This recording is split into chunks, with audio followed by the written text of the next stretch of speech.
अस्सलाम वालेकुम, यासीन आपके साथ हाजिर है मॉर्निंग ब्रीफिंग में।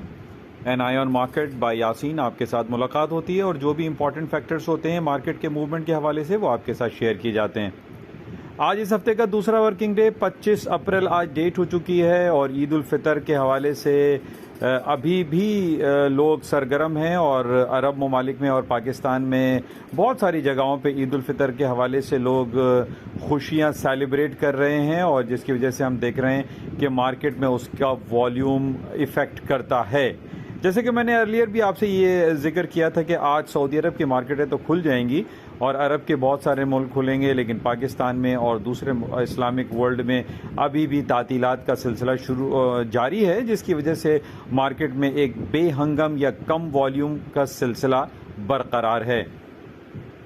तो बहरहाल जो इम्पोर्टेंट फैक्टर्स हैं वो आपके साथ शेयर किए जा रहे हैं और मेरी आपसे गुजारिश है कि सोने, चांदी, करेंसी और स्टॉक इंडिसेस के हवाले से जो भी टेक्निकलिटीज़ होती हैं उसके हवाले से जो भी इम्पोर्टेंट ख़बरें होती हैं वो आपके साथ शेयर की जाती हैं।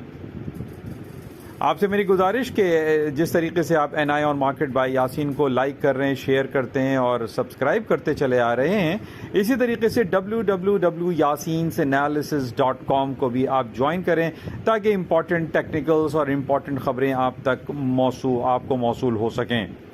आप लेफ्ट हैंड साइड पे एक छोटा सा बुल आइकन देखेंगे, उसको आप प्रेस करें तो आप पहुंच जाएंगे yasinanalysis.com की दुनिया में। तो इंशाल्लाह राब्ते में रहते हैं और दूसरे प्लेटफॉर्म पर आपसे मुलाकात करते हैं। थैंक यू, खुदा हाफिज़।